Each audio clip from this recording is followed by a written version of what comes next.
Up right now. And here we are, folks. It's Peeks into the Past, Tales of Battle Creek's Shepard House is this month's subject. I'm Mac McCullough. I'm with Willard Library, and I have a bevy of guests tonight. We're going to start with a few of them. The notorious, the artiste, the local historian, the local legend, Kurt Thornton is with us this evening. How you doing, Kurt? Good. And Hans Stark. Hans Stark is the owner of Michigan Tile and Carpet, but on the side, he rehabilitates old houses, among other things, probably. Hans, thanks for coming with us. Thank you. All right. And then finally, joining us, Emily Powell. Emily is the Education Outreach Manager at Kingman. Hello. And she was with us for the Kingman program, but she's got a world of knowledge in this stuff, and so we just and plus he's just fun, and she wears cool earrings, right? So always a cool person, so that's fun to have her here. So I'm super excited to be here. Thank you for bringing me back. It's a lot of fun, always a lot of fun. And viewers, we do have our first comment. And as you can see, if you make a comment, we can put it in the screen for everybody to see. So be careful what you say. But our subject tonight is the Shepard House on 373 Riverside Drive, and it's been the subject of many years of longing to bring it to this point, and we're going to cover some of that material, but we're going to start with the origins of this place, and I think Kurt's going to take the lead on this. But Warren B. Shepard, Battle Creek's first school teacher. Yep. What can you tell us about him, Kurt? Well, his full name was Warren Bronson Shepard. He was born in Erie County, New York in 1809. Throughout most of his life, his friends just called him B, which is sort of cool. He graduated from Aurora Academy in 1827 when he was only 18 years old. Then he taught school in Sardinia, New York for a while. And then he moved to Michigan in the spring of 1834 to be our first school teacher in Battle Creek, and he would start teaching later that fall. Next slide. All right. I would like to jump in real quick, Kurt, and add, just for the viewers, because I loved this. After he graduated in New York and moved to Michigan, they had actually given him like a teacher's recommendation certificate to carry with him into Michigan. I just thought it was interesting. It said that he attended Aurora Academy, received instruction in reading, spelling, penmanship, geography, a review of Cobb's Rudiments, Kirkham's Grammar, Blair's Oratory, Rhetoric, and Surveying. He, in fact, his deportment has been that of a gentleman. So if that gives us a little bit, and he was hired because of that recommendation. I just thought that was cute. I would have hired him. Right? Kirkham's book a gentleman. Yeah, gentleman. Come on, where do you find those anymore? This is the representation of Battle Creek's first schoolhouse. We don't really know what it looks like, but this is a representation that the Battle Creek Public Schools created. The first schoolhouse was located on a site which would be near the present W.K. Kellogg Foundation. There is a historic marker down there. And the schoolhouse was not just a schoolhouse, but it was a meeting for most civic functions because there weren't any other buildings. And it was a place where most of the churches started in Battle Creek. They started meeting in that building. Shepard taught for school for 6 days a week, 26 days a month, and he taught for 1 year. And during that school year, he probably boarded with students' families, which was common at that time because there weren't apartments or anything to go to. You had to just live with people. And one of the cool stories that they used to tell about is initially they were bothered because Native Americans would just come in, look through the windows. Plus, they'd sometimes come inside and sit and watch the classes because they were fascinated by how the white men were instructing their children, because this was not how they taught people. They were just fascinated by this. Next slide. In 1834, he began purchasing the land that would eventually become his farm. Between 1834 and 1840, he and John Champion established the first brick manufacturing company in Battle Creek. They used mud and clay around Gogwak Lake for their bricks, and they were in business until 1850. They were the first brick company in Battle Creek. Also at that time, Shepard was a Democrat, and in 1836, he was elected to the county assessor and overseer of highways, which in 1836, I can't imagine there were a lot of highways. But, highways? Yeah. not too much. But, and these pictures show his property on Riverside Drive, which at that time was called the Coldwater Road. Next slide. This is his diary, which was actually sort of a journal, diary, and ledger where he kept. He would put all kinds of different information in there. He would write things he was purchasing. He would write about things going on in the property. But he began his family in Battle Creek when he married Almeda Davis in 1838. Their first child was born in 1842, and her name was Amanda.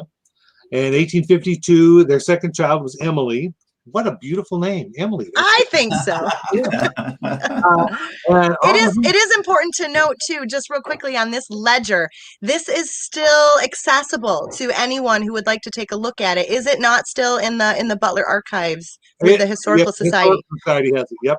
This is a fascinating document. There's not a whole lot of archival documents about the Shepard family, but this one is really, really cool. It's almost a diary of sorts, but it's so much more than that.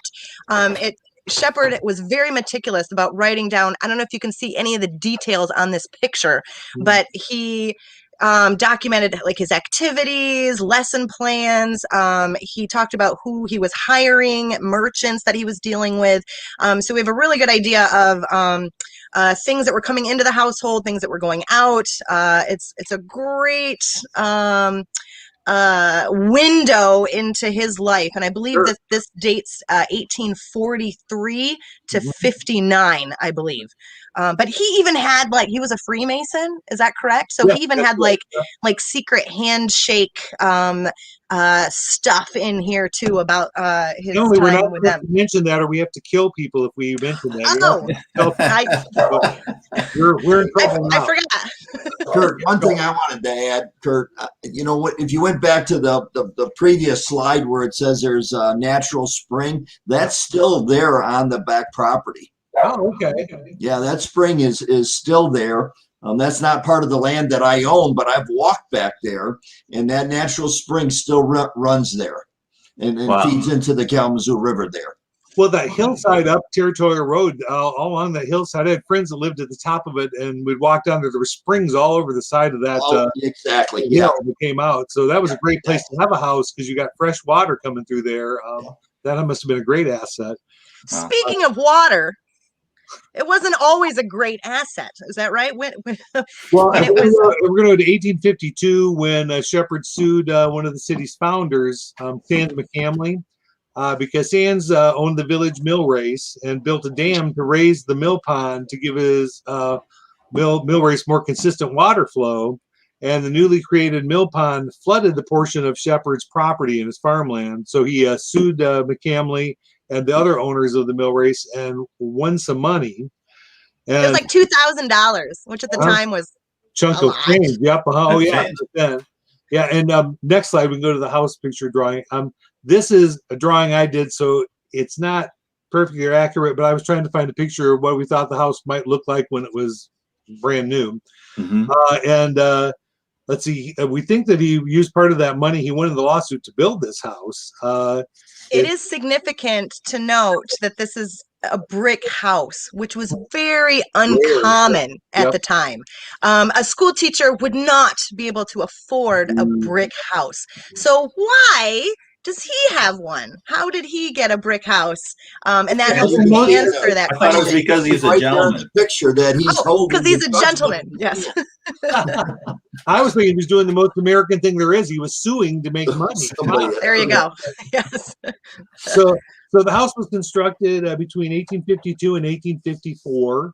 Now there's two differences. And the one reference I looked at, Mary Butler wrote that the bricks came from the Godfrey Brickyard, but there's evidence that the bricks were made on site, very possibly. So I'm not positive which one, because Mary's usually was pretty good on this stuff, but I'm not sure where she got that information. So, because where the back where the river was, I believe they thought they could use mud back there to make the bricks. But I expect Hans to go back there and do some research and find out if that mud could somehow be made into bricks. But that's down the road here a little bit. But let's see, the farm on Riverside Drive produced wheat, butter, eggs, milk, mutton, corn, apples, pumpkins, beans, lard, and potatoes. Some for the family's use, but then they sold it to make money. That's how they made some of their cash. The Shepard family were members of the First Baptist Church in Battle Creek. And this is where they were possibly involved in the Underground Railroad because they were friends with Hussey in Battle Creek, who was the station master for the Underground Railroad.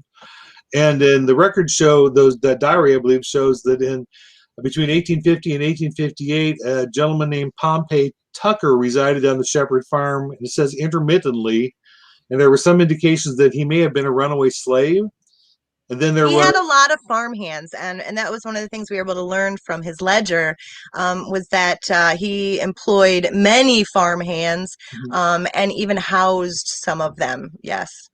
Because there was one, Esm Johnson, who was age 21. He's referenced in there in 1860. He was listed as an African-American laborer, even though probably that's not how they worded it then. But he was also listed as a native Canadian, which possibly could have kept him safe as being a runaway slave if he would have been listed as a Canadian. But let's see, Warren's wife passed away in 1868, and Warren died in 1875, and the land passed on to his daughters.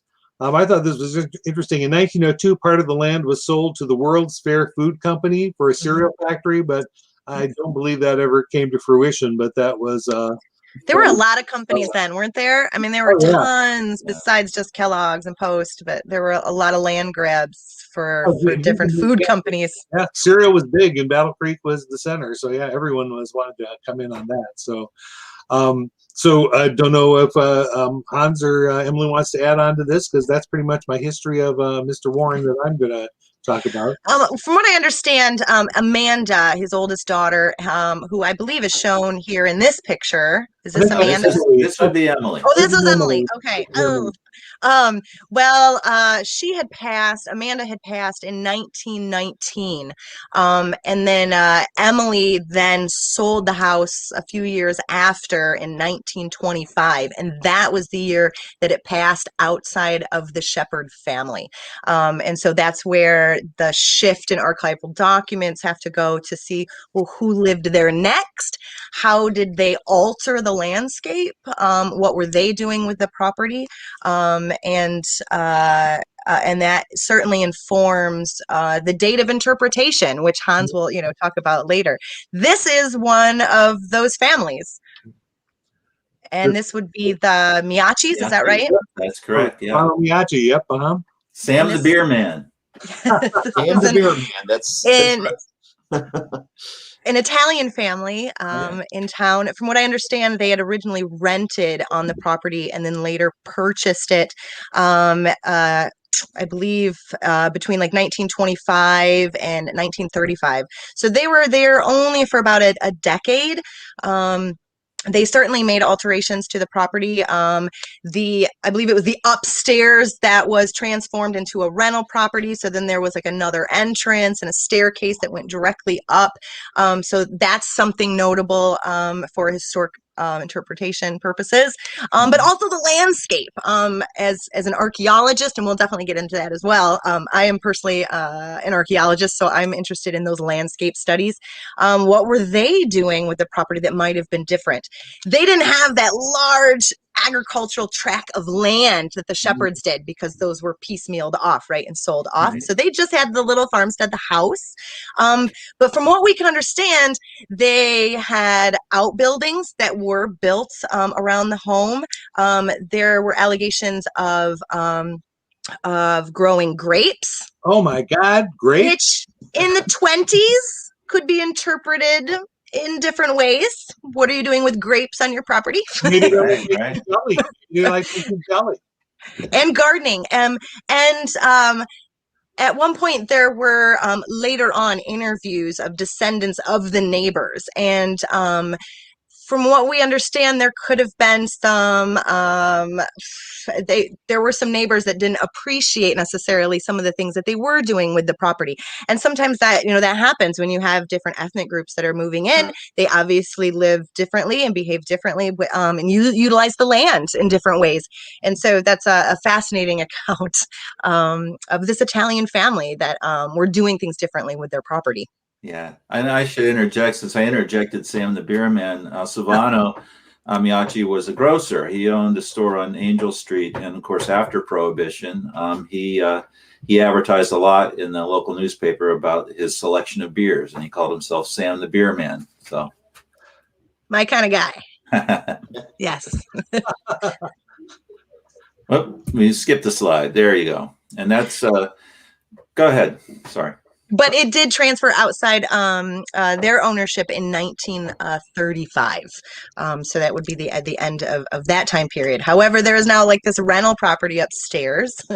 And then what was happening, Kurt? What was happening after that? At the 30s, and then I don't know. They were growing grapes, drinking wine. I'm not really sure. The families that had owned it after this time. I love these old pictures because the previous one showed the black windows that used to be in there, and here the black soffit, and this is obviously where I got a lot of my information from when I started restoring the house itself. So these pictures are great.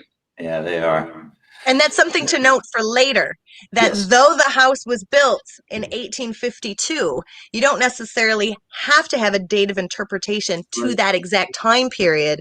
This, in the 30s, is the time period you go back to, Hans, right, in the restoration effort. Yes. And so what you see here is the inspiration for what it's going to look like today. So we're going to cover a little bit of history now. Emily, you're going to come back to us later. We're going to take you out for now. Bye. And we're going to add architect Randy Case, who has been such an advocate for the rehabilitation and preservation of all these old buildings. And our next slide, if I can get it to forward.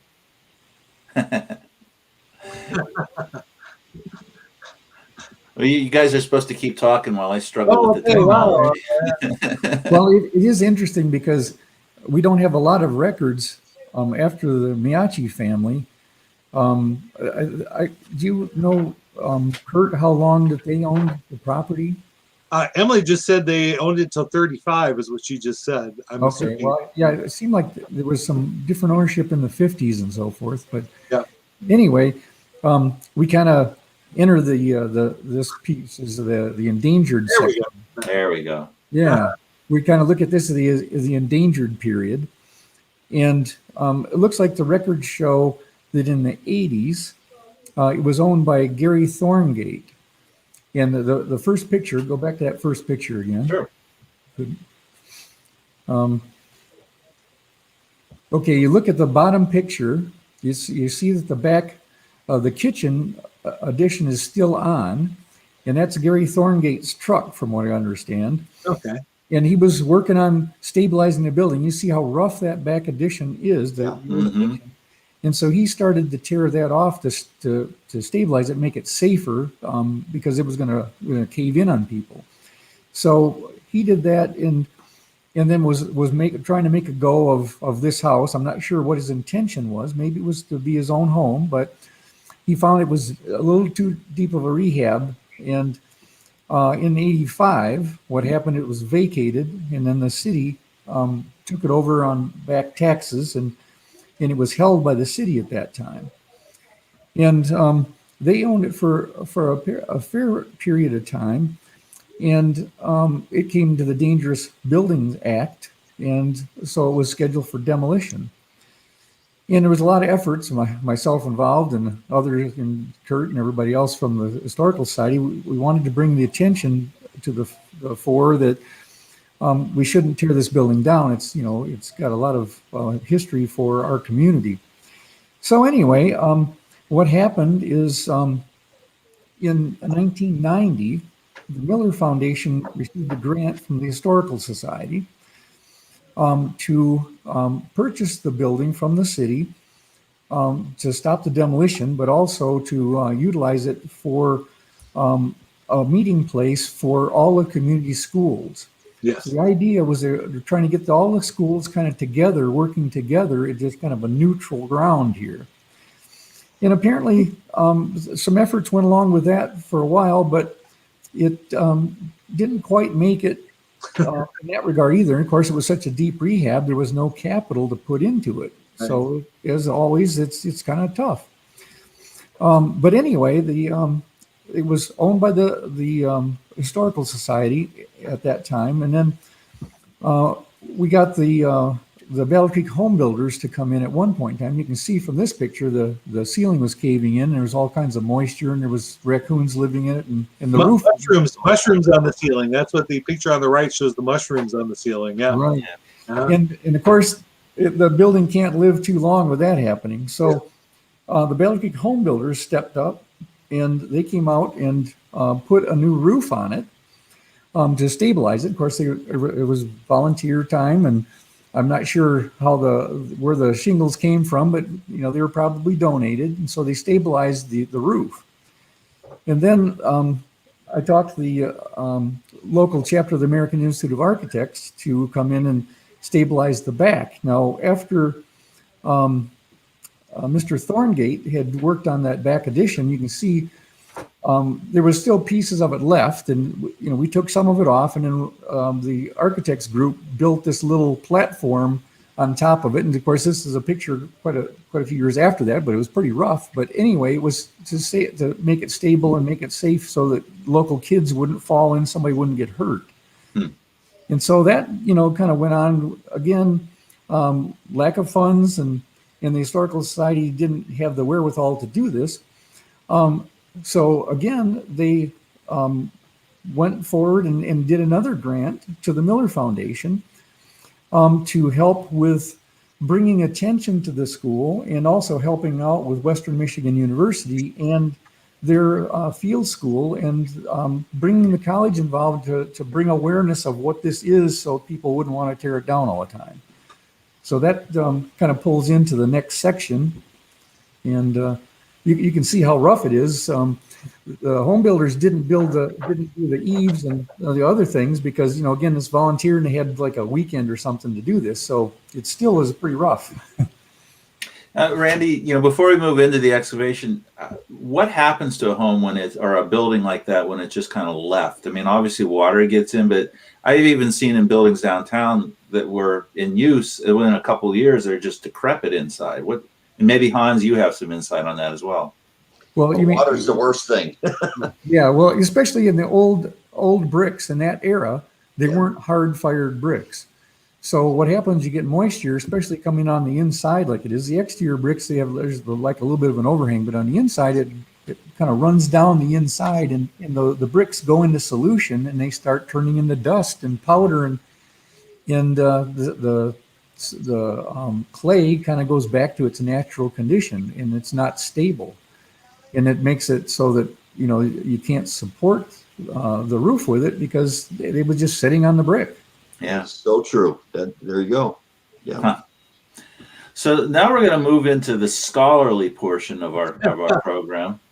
We have. I'm going to take out Randy and take out Kurt. Bye, Kurt. Bye. Hans, did they take you out too? Yeah. I guess you're out too. I'm still in the show. It says. Oh, okay. All right. Okay. Here, so. But somebody hit something wrong. And of course, nobody can hear me. Here we go. Here comes Michael. There we go. Thanks, folks, for hanging with me. This happens every now and then. Technology can be rough. Bye, Kurt. I'll see you back here in a little bit. And we're going to go ahead and bring Emily back in, and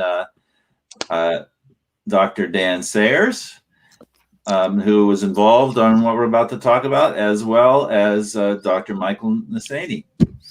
And I'll get the presentation back up. But guys, why don't you just jump in and talk a little bit about why this dig and why digs in general? I mean, educate us, folks. If I could start really quickly, just to put it into context for everyone.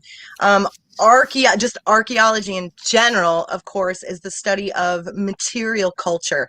And that means the objects that people have left behind, the objects that they've made, that they've used. That could be the clothes that we wear, the tools that we employ, the food that we eat.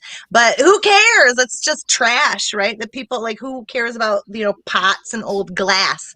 But essentially, we learned that they can tell us a lot about our identities, human behaviors, and we know that historical documents can't tell us everything. And so it's just another line of evidence that can help fill in the gaps. And of course, the Historical Society of Battle Creek knew that. And so they were able to go to the archaeologists at Western Michigan University in 1996 to the anthropology department, which is where you find archaeologists because it is the study of people.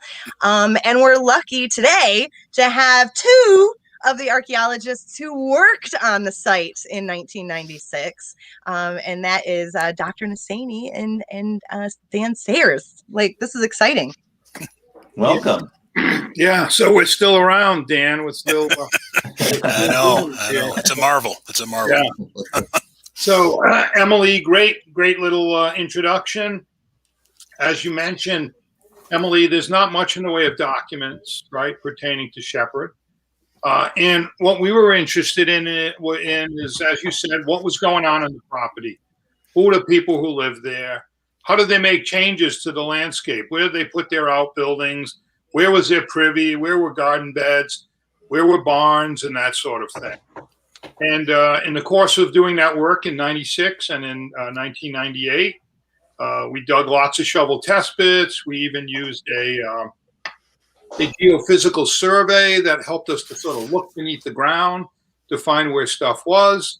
And we employed lots of students, and there was lots of research conducted and lots of written reports and publications and the like, one of which was a report here that should be locally available that you can consult. And Dan was working with us at the time, and he took on the project as the subject of his master's thesis. Mm-hmm.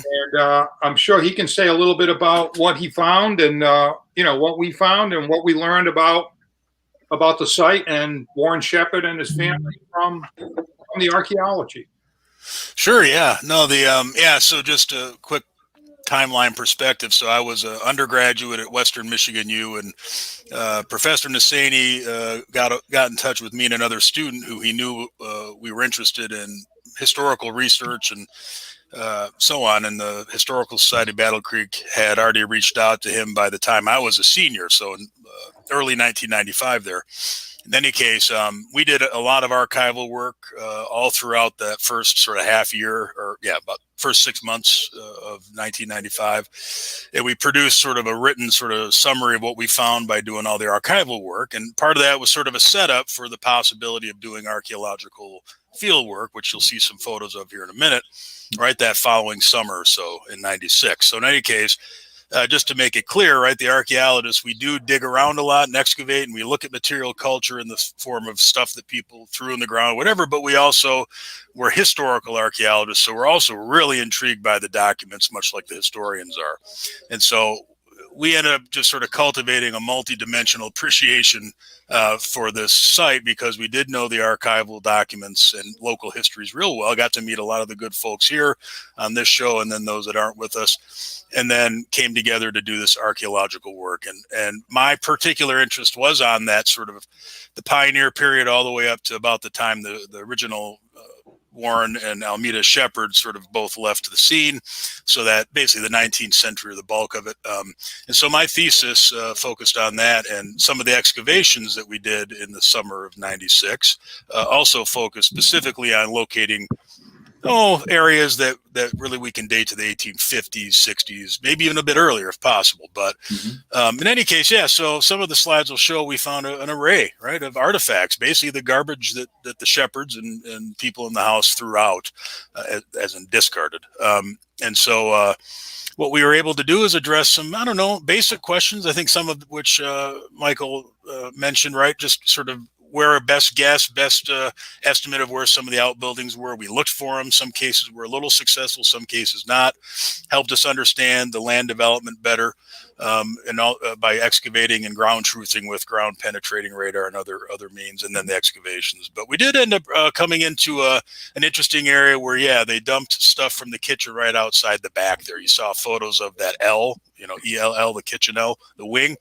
And we were able to sort of get a sense of the stuff that was used in the house and the kitchen, just from a little snapshot or glimpse into it through a little bit of excavation. But we also covered a lot of ground time-wise, and literally in our excavations, going all the way into the 1930s, 40s. We're able to talk a little bit, even in that report Michael showed, right, about the Miachis and other renters and people who owned it in the 20th century. So we also had other students working on other aspects of the project or the Shepard history, and that produced some really interesting insights as well. But yeah, this is a great picture of that too. Sorry, Dan, just to jump in. Sure.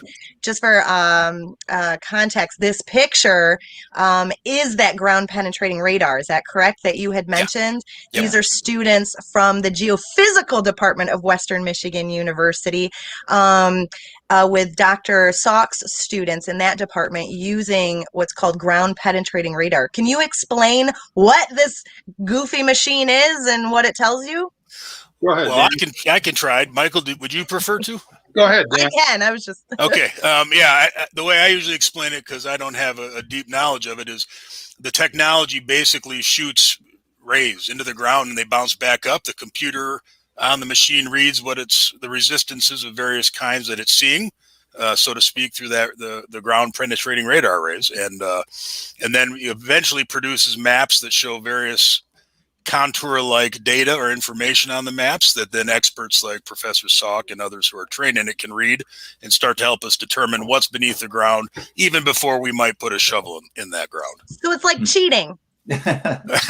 I like to think of it as gentle excavation, right? Where we're not tearing up the soil and forever changing things beneath our feet, at least at the beginning. So, but it narrows it down. It does narrow, yeah. So you know where to start digging. You know something's under this spot that may need to be looked at. Sure, yeah. It can guide excavation. It can be used in conjunction with ongoing projects. If you want to look at a new area, but you don't know exactly what's there. There's all sorts of ways that folks have used it in archaeology, and of all ages, not just this historic period, but going deep into time. So that next picture shows what those anomalies were. Sure. Michael, did you want to get in on that? I'm sorry.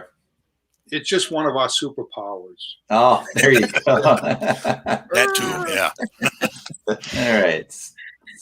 And like Emily was saying, in the next slide, you can see some of the objects or landscape features that would respond to those sound waves. So at the bottom left, we're looking at the foundation of the kitchen L, that kitchen extension off the back. And there's a lead pipe there that's running across that. And above, there's a little concrete foundation. And we think that's probably part of the rabbit hutch, or maybe the chicken coop that the Miachis kept some animals there, and that's consistent with that. And then on the bottom right, probably from around the 19-teens or so, 1920s, is a privy. And actually, that little white object that you can see in the bottom right-hand corner is a chamber pot. So probably the last thing they threw out. Once they got running water, they didn't need the privy anymore. They threw the chamber pot out, and they had running water. Go on to the next slide. And some artifacts are some things that Dan can comment on, because go back to the one on the ceramics. Yeah, just skipped. Go ahead. Yeah, sure. So these pieces are all ceramic, and most of them, not so much the complete vessel on the top, but the remainder, they're all dating to that time period I was interested in particular, right? The mid 19th century, roughly. And so we end up doing quite a bit of analysis, myself as well as other students, on the ceramics, but also the ones from the 19th century. And some of the neat things. I mean, on the left and the lower left there. You can see that sort of cluster of light blue ceramic pieces. That's from one set. It's called the pattern was Medici. It's called the Medici pattern. That sounds familiar. Pardon? That sounds familiar. Uh-huh. Not the family that lived there, right? Well, it might loosely probably named after him somehow by the English company that made this the set, and so it became available in Battle Creek right at the turn of the 1850 or so into the last half of the century there. But there really was a narrow window as far as we could put together, and we looked at newspaper articles, who was selling what kinds of ceramics in town there, and so on. And we also ended up finding a little piece of this style or this type right over at a different site in Battle Creek that dated the same time.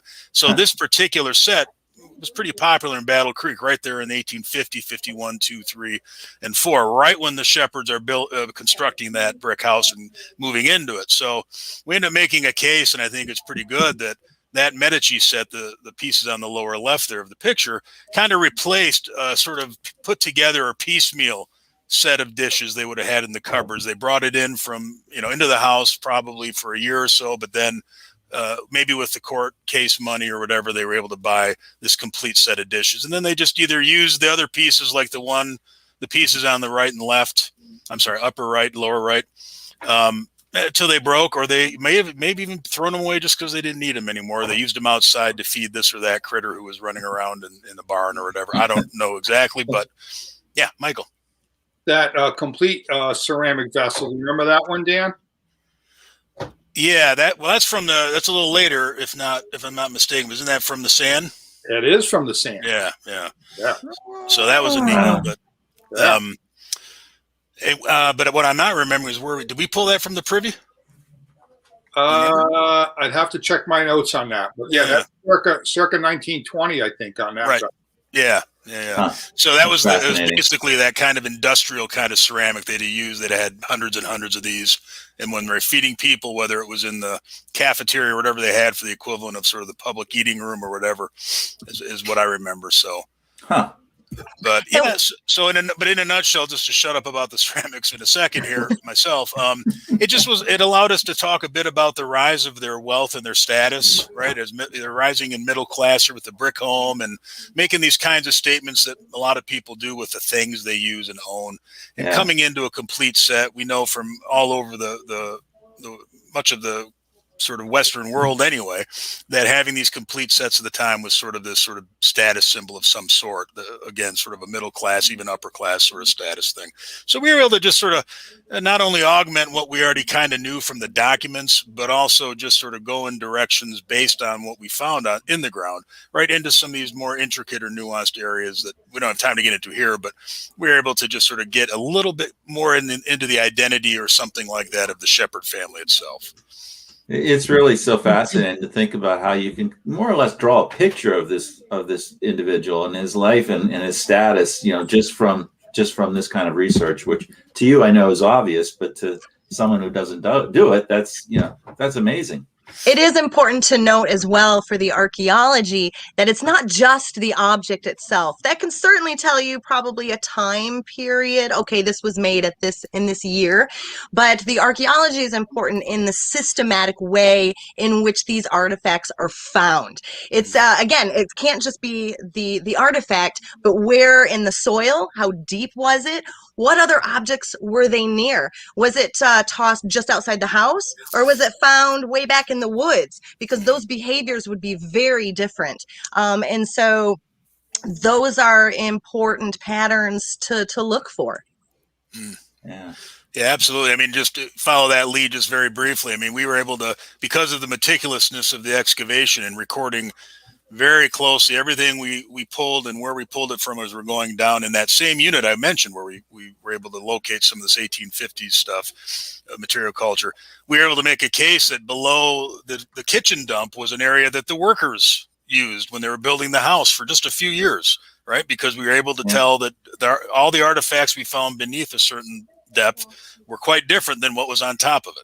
So if you just put a shovel in the ground and pull this stuff up and go, hey, look at this neat thing, well, you're going to lose the kinds of info, right, that you need to make cases that are getting into stuff like what happened between 1840 and 50 instead of, hey, this was here at the Shepard house, right? And you don't know much more about that than that. So, and another quick angle is the types of activities that were taking place and the people who were conducting them. So you saw on the previous slides all those buttons. they're laundering. The women are probably laundering in the backyard. Mm-hmm. And all they're coming off the. Why so many buttons? Yeah, that's a great question. Yeah. So just one more. Go ahead. No, I was just going to keep it moving. We want to get to Hans here, but this was just kind of an interesting thing. We don't know what that thing on the right is. It just kind of looks like a handgun. Who knows? Well, I remember it has good weight to it. So, but yeah, I think we found that in the chicken coop or whatever. Another thing it has to be mentioned, I think, right there above the scale, you see the two, what most people just call arrowheads. Right. Well, we have to remember that, of course, the Shepards moved. It actually was talked about with the cabins, right? Native Americans were here. It was their land, and the Shepards moved onto it, and they carved it into that little parcel we saw on the maps and all that sort of typical, right, kind of recent history. But we did find a little bit of evidence of the presence and use by Native Americans for hundreds and even thousands of years. And those two projectile points are pretty old, right? They weren't made in 1620. They were going much deeper in time than that. Wow. And then we also know that there was a Native American mound on the property, or at least we're reasonably sure based on some of the archival work, not the archeology. But yeah, so it was it's in the report, as Michael's showing. We were able to say a little bit, about. I got to add something here because you guys seem to think you found everything. Okay, but of course, in the renovation portion of the house, I found an 1852 Liberty penny, which was there we go. It's quite a bit larger than today's quarter. And the Liberty penny, 1852, it's a Liberty penny she's got her hair up in a bun and worth a couple $100. So I'm going to take a little credit for finding something worth something on the property. It's so great to find currency because it comes with its own date. That makes things easier. There you go. And also, he didn't sell it; he kept it. So well, I didn't sell it. No, and it's funny. I found that under the front door threshold, so it might have been something that was put there for good luck. I don't know what it would have been worth around that time in 1852, but it was under the front door threshold, so it might have been, a thing of to have good blessings on the house. Hank, I can tell you. Go ahead. It was worth a penny. Of course.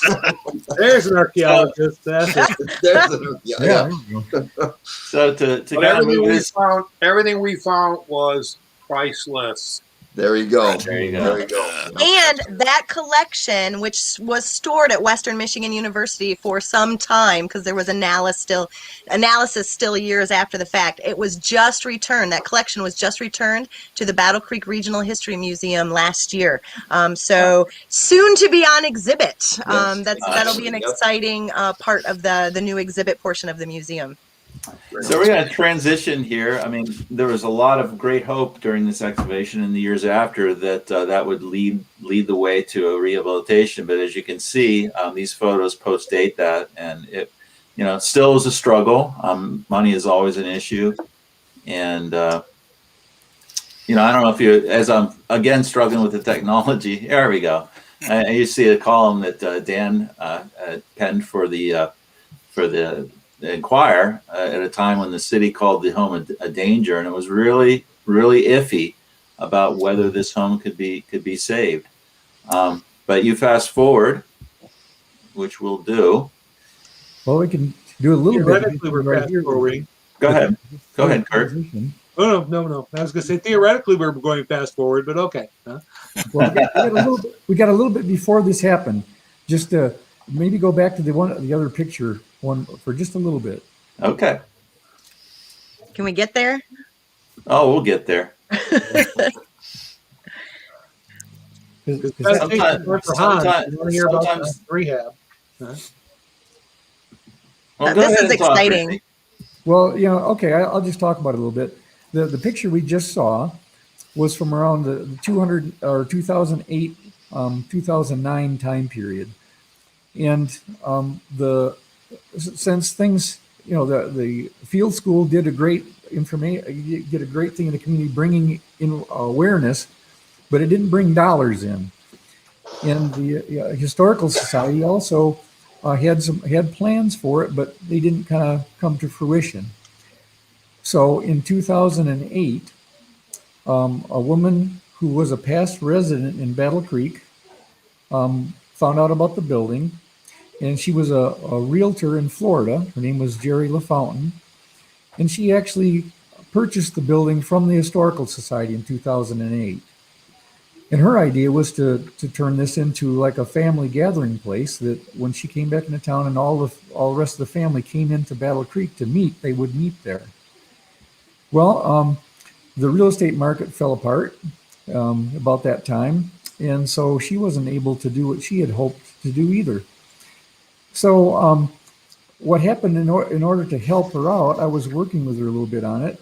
In 2009, the Calhoun Area Career Center did some preservation trades training at the site.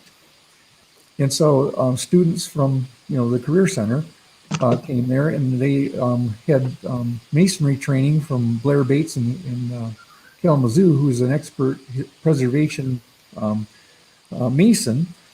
And they also did a few other things to get the students interested in carpentry and also thinking about history.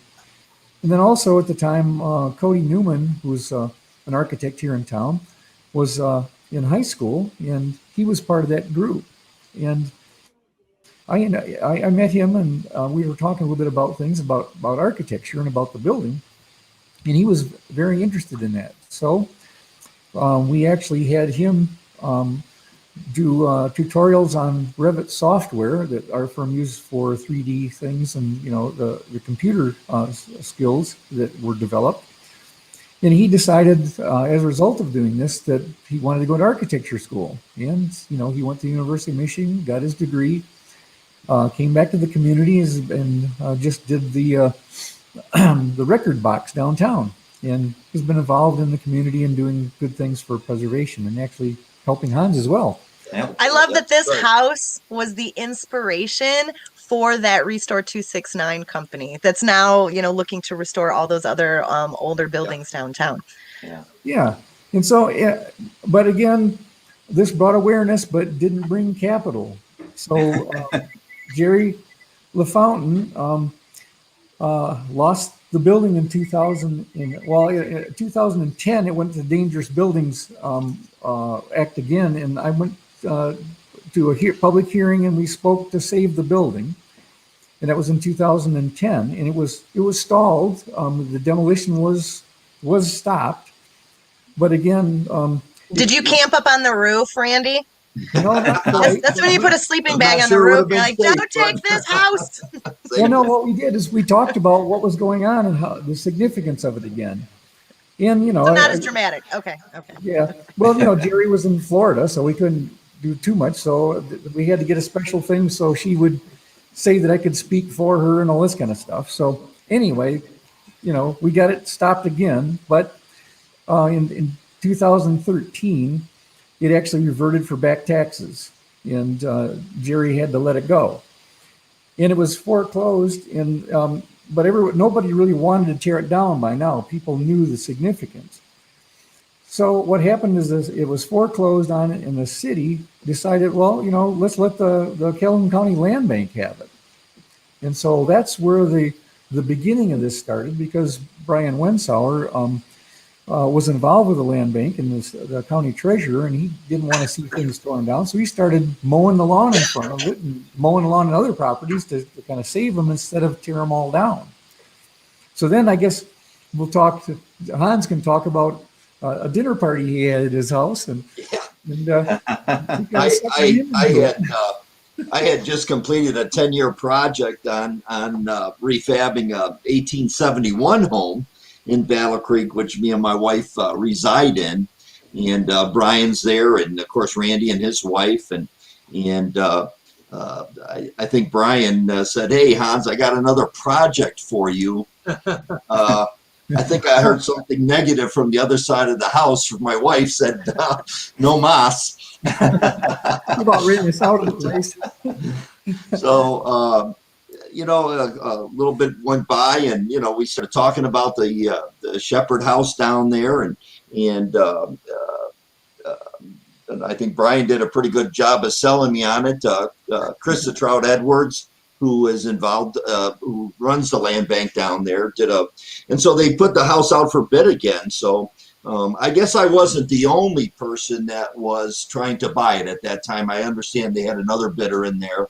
What I did is I put a 3-year program together to restore the house. So, and literally listed exactly what would be done over a 3-year period, because I think they didn't want the same problem as they had before. Somebody promising to do something and not do it. So, so I actually purchased the property then in June of 2019 is when I took possession of that property. So, and it's certainly gone through it a couple times and knew the process of what would have to be done with that. Randy helped me quite a bit. First thing we did was get a structural engineer in there to see, what really has to be fixed on this house. And earlier, Randy said on how the bricks are deteriorating, and certainly the interior walls. There's some partitions inside, but all the exterior walls were just brick. No studding, no nothing. So everything was being held by the brick. Wow. So, and then, so we went through some of the structural engineering portion of it. And then we ran into a problem that has been apparently on site for a long, long time, were bees. Before we get into the bee story, you got to start the bee story, because Yes. I mean, that hit the front page of every newspaper for quite an area about the bees in there, because they were certainly a problem in that area. And But you couldn't even mow the lawn, right? You couldn't even mow the lawn. Brian would talk about the bees for years of him mowing the lawn. Would always have a problem with the bees there. Can we hold on for just a second? So Sure. Let's go back to the picture with Warren Shepard's daughter out front. With Emily. That's Emily. I believe this was 1931. Is that right, Randy? Correct. Yep, 1931. Yeah. Okay. And so we talked a little bit about establishing the period of interpretation. Yes. And this is basically the picture that shows what Hans has used for the basis of interpretation. That is correct. You see that I have a picture here in my office that I referred to. Right. And so this was 1931. You see everything was black. The windows were black. The cornices around the perimeter, and there is a front a canopy over the front. You can't see the trees kind of cover up the top of it, but we know that there are solid square wood posts with looks like a capital and a base on it, and then some trim around the edge. And so that is kind of helping Hans determine, okay, this is what we would like it to look like. That's what we want it to look like when it's done. Yeah. So. Okay, so now the bees are fun. The bees are fun. This is just some of the before shots. And the inside of the house, a little bit of Greek revival on the window casings, very ornate. 4 or 5 of them in the house were very ornate like this. Yeah, in this era, they never used fluted trim like that on the sides of the windows, and so this was a very opulent house of its day. And the thought was that one of the escaped slaves was actually a carpenter, a very talented trim carpenter or something to create those. That's we don't know that for sure, but that's the thought. And it's very cool that Hans is maintaining those and utilizing that. Yeah, I was able to save 3 of those that I've got in storage. You can see the condition of the brick in the house is pretty bad shape. There's a staircase right there that's going up to the middle picture is the staircase going to the 2nd floor. It kind of dead ends right into the wall. What looks at one time was maybe the entrance for the hired hands to go upstairs. Probably lived upstairs. So, and that would have been that rental property. That's correct. Upstairs. That was, yeah. Yep. In the 1931 picture shows a side porch in that area as well. Correct. Yeah. So and you can So the water damage to the entire house is pretty evident. So we did everything from shoring up the rafters, with collar ties in, which would take the weight off the brick with the collar ties. And then of course we put a metal roof on after we got rid of after we got the bees taken out by the beekeeper. And he felt he won the lottery. He got about 50,000 bees off site and saved all of them. Saved all of them. I think you got a picture of the beekeeper taking the bees out. You got the No bees were harmed. I'm getting No bees were harmed. Let's not forget the Shepard. His nickname was Bee. Yep. So I think that's appropriate. Right. Oh, that's perfect. So yeah, there's some trees being removed. The new roof being put on now. The roof had to be leveled all the way across because it had all the different sags in it. In 2019, we did the structural engineering, pulled the permits, a new roof, all new soffits, and they were built exactly the way they were before. And then the new windows and trim is what we did in 2019. So that really, once the new roof went on, it secured the inside of the property. No more water getting in there. Of course, we put the windows on during the winter time. I did all that work myself. And but we had a mild winter, if you remember, back in the early part of 2020. Yeah. So. And Hans, the trees that we saw being pulled down, you milled those and used those in the. Yes, I took every. So I have a aromatic cedar, which is an unusual tree today. That's the cedar tree that has smells the best, and people use it for cedar closets. Quite a large one, and then all the.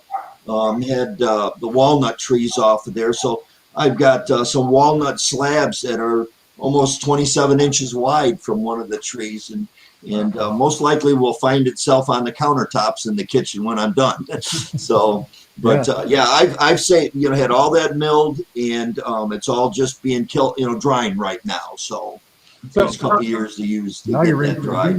Hans, in this picture, after you had the bees removed, you have to cut out the comb because that comb is in the chimneys, wasn't it? Yeah, he took a lot of that with him. I presume that someone was buying honey from the Shepard house somewhere here in Battle Creek. Now, how does one move 50,000 bees? I imagine you can't just ask them nicely, right? What did they?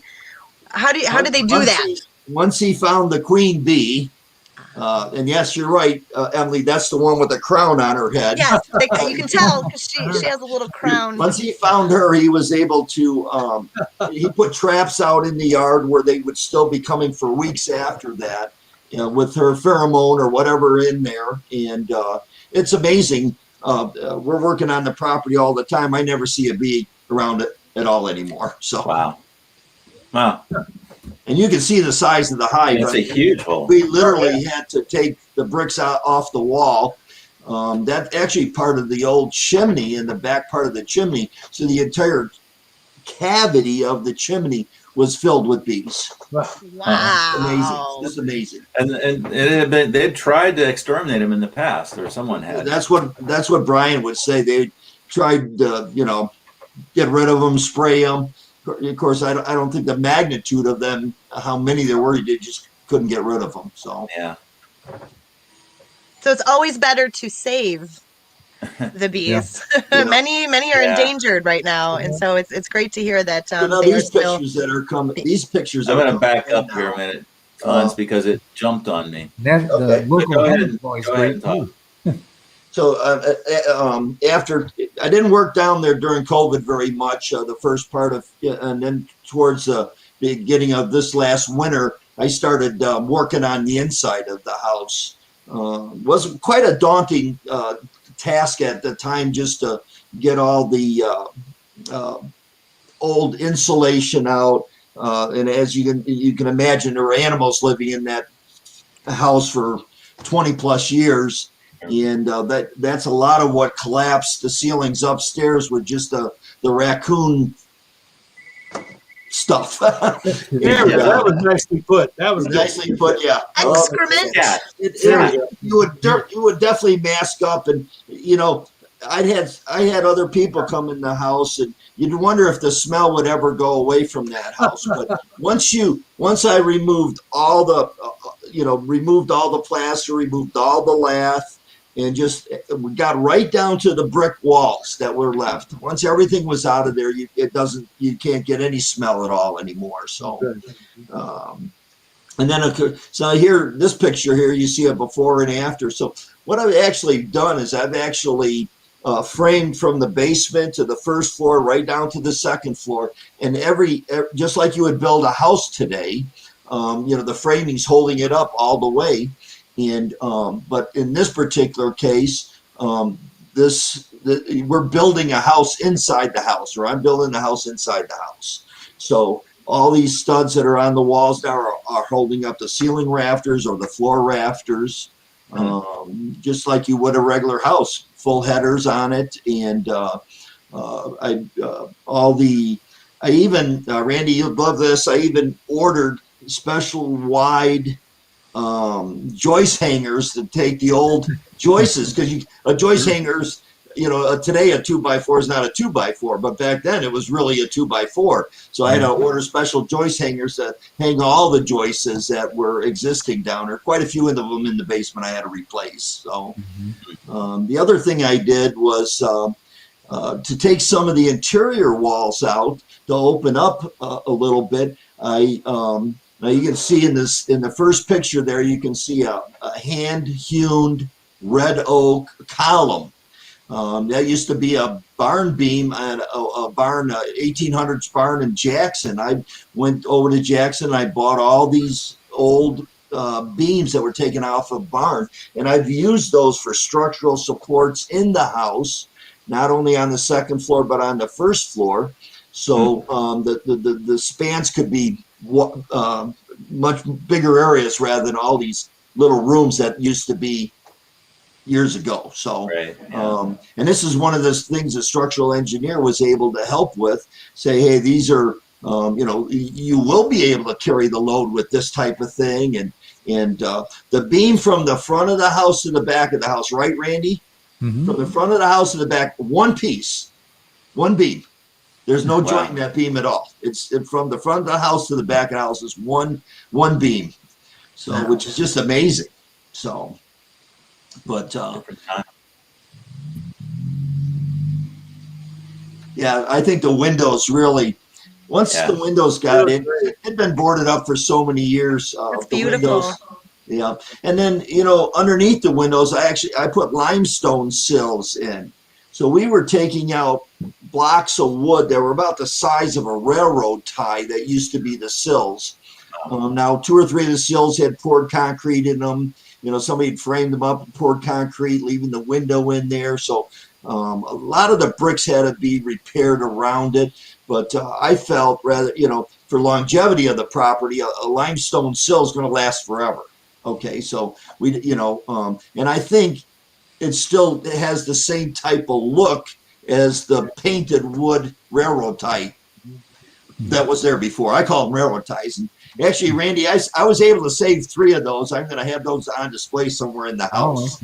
So it seemed like when Tom Neal, the structural engineer, was there, he might have typed that as like they were like solid oak or something. He actually told me every piece of wood in the house, every stud in the house, all the interior wall studs are all red oak. So when I've taken these studs out, and I've actually taken one and had it planed down now. So go through it with magnets and find all the nails, either set them or pull them out, and then plane this thing out. The wood it's uncomprehendable how beautiful this red oak is. Wow. with all the holes and the wormholes and everything that was in there. And so I have some good plans for inside the house using this wood, the old red oak. So can't wait to see it. Yeah, it'll look good with a penny. Might take a little more work to clean that up than the penny did. So yeah, I think in the I think the 3-year plan I have has probably been extended a little bit. I think I lost some time with the COVID. I didn't work down there at all during that time, but I think that the inside of the house, we just today got the plumbing inspection done. So now the mechanical, the plumbing, and the electric is all done. I will be within the next couple of weeks. The city will go through there and do a final inspection on the structural portion of it before we start putting the blue board up, and it'll be all plastered. There's a nice picture. It is a nice picture. Who is that math And man? what were your plans, Hans? Is What this are you gonna a do with it? commercial space? Is this going to be another home? What was your ultimate goal for the restoration? Well, originally I started out with a commercial renovation program during the land bank. And that's what we started with, and we had to do some switching a little bit on that.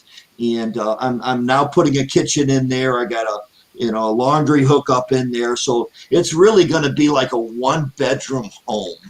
And so I probably will never live there. But It depends on if you miss your wife's birthday. if I do what happened last week, good point. Thanks for reminding me.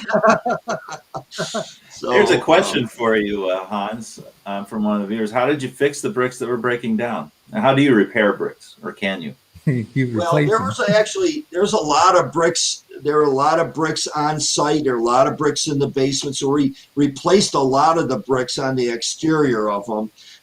The inside ones, like I said, we're from the trusses to the floor joists. Everything's now being held up by the wood structure that we've put in. Okay. I'm going to go back to the windows. The window are 2x12s womanized. And I made them down here at Michigan Tile in my shop. I'd work down here on Saturday and Sunday putting them all together. They're all dadoed and glued, and I'd take them up there and set them in the window, and then they'd attach to the brick. So now the inside studding is actually lagged into those 2x12s. So you have every window has a 2x12 thing that's holding up the brick. I mean, It's just like everything's all these pieces. It's like a Lincoln log being built inside the house. Wow. So, and I think that, after the fact, the exterior brick is in pretty good shape. We may afterwards do some sort of sealing on it. Randy, of course, helped me with, he doesn't like, we're probably going to leave it the way it is, Randy.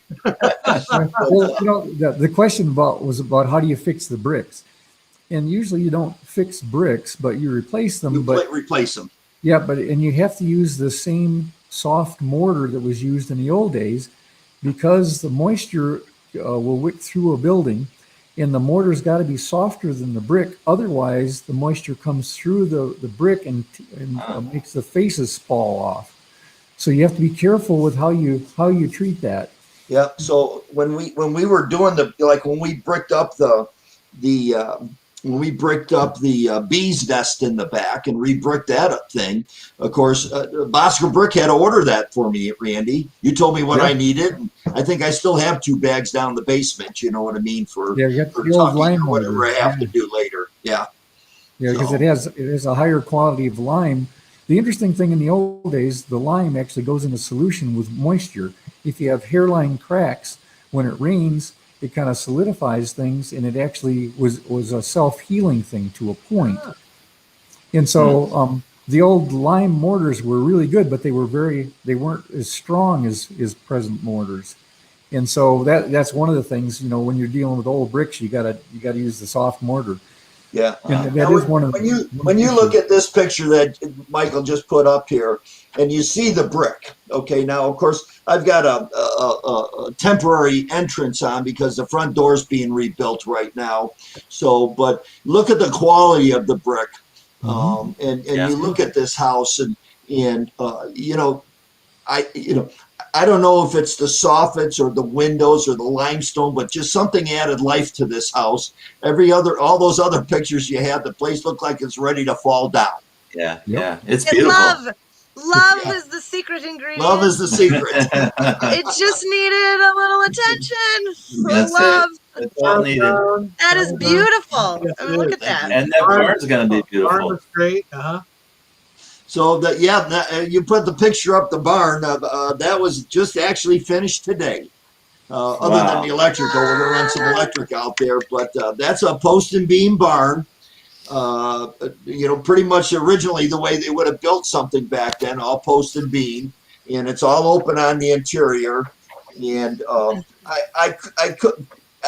this is going to be a little workshop for me to be able to do the cabinets inside, be able to do the woodworking that I want to do inside the house. The outside, I think the outside of the house, I think is going to, obviously it's going to maintain the way it is for now. And my attention probably the next year or two are going to be on the interior of the house. I think my barn, I couldn't put a pole barn up on a site like that. Nah. Probably wouldn't get away with that, would I, Randy? Well, I mean, a lot of people would, but I'm glad. I'm glad you didn't. We're doing it the right way. There's a lot of historians that are really pleased with what you've done, and just the community is really behind you on this. They watch it. I hear comments on it. I'm sure you do. But you've done a great job and a great service to our community. Thank you so much. I love doing what I'm doing. I told somebody before, I've never even changed the oil in my own car. I know nothing about cars, but I love doing what I'm doing. Fixing these old houses up, and in the meantime, I'm working on this one. I still have a couple other houses that I'm working on right now too. But this one I do, where I have other people work on. This one I'm doing all the work myself. And I think Brian Winsauer has 4 houses he might have for you to work on. I think this one's going to be my swan song. What I love so much about this property, though, it's almost like a metaphor for, the hashtag believe in Battle Creek, the perseverance, like decades, but also, it took a village. I mean, you're talking about multiple organizations, institutions, students, architects, historians, archaeologists, beekeepers. Yeah. There was like all kinds of people working, over the years to get to where it is today. And I love that kind of resilience, and patience. A lot of us are waiting. Someday, 100 years from now, they'll go back on this program and say, "Who was that Emily gal?" And then we still won't know. Is she the daughter of Mr. Shepard? I don't know. Yeah. He has some nice earrings, though. Those can be found in the ground out there someday. Yeah. Yes. Well, this has been so much fun. Take sometimes. So, does anybody else have any other questions? I still had a whole bunch of stuff I had here, but any questions at all for me, or? Anybody from the audience want to chime in with a question, or anybody on the panel here have any questions for Hans? Usually the biggest question I have is, are we going to get to see the inside? Is there a tour someday? Yeah. And I would think I'd have to do something like that. But the 1871 house that I finally got done after 10 years, we did have an open house and we did have a tour. And at that particular time, the tickets, I think, were $25 to go through the house, and it all went to the Bus is the nonprofit here in Battle Creek. So they made a little bit of money of people touring the house, and I may have to do something like that again. That'd be great. Maybe the Historical Society. Sign me up. I'll pay. Yep. Maybe the Historical Society. Yep. Here's a question for you. Here's a question. What will the flooring be? Probably something Michigan Tile will be doing. And actually, I already have all the flooring for the house here in my shop, and it's all reclaimed wood. It's all been reclaimed wood, and I purchased it about 6 months ago, and it's all sitting here in the shop. The reclaimed wood will match the steps and everything through the entire house. The bathrooms will be real slate flooring. I have that. When I find a good deal, I buy it.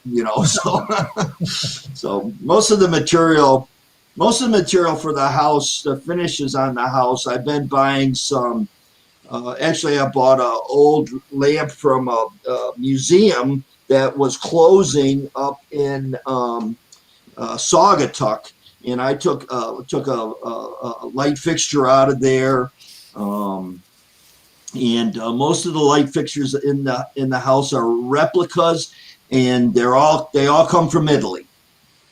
Okay. All Italian, and you know, at, The Miyachis will be happy with you. well, the Yeah. Miyachis may be happy, but they're really cool, and they'll tend to They're all be a little bit early 1931. 19th century era lighting in that house. So All 1931 appropriate, right? yes, we'll get that date. Well, Yeah. folks, this has been Probably the so most much popular fun. Greek revival ever done. Yeah. This has been really good news because some of us in Battle Creek have seen some of our buildings come down, and there's still other buildings that we're just crossing our fingers. So this was really good news, I think, this year. It's like the back part of that house had pretty much had been taken down. I don't think that the Shepard house was it wasn't coming to that point, but another 10 years it wouldn't have been standing there. Would you agree with that, Randy? Yeah. Yeah, you've seen the inside of it. Oh, well, yeah. With the roughness it was. Yeah. Well, we've seen the pictures before and all, and Yeah.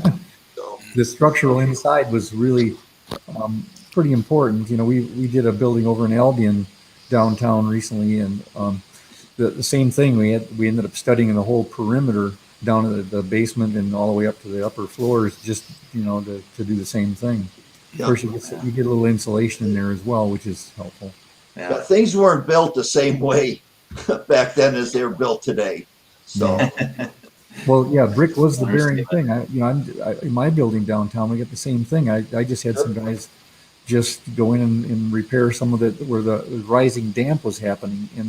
There's a stone layer, and then there's a brick layer, and the floor framing sets on the brick layer. yeah. And and it's Once that stumbling. goes, you have nothing. Yeah, so you gotta take care of them. Yeah.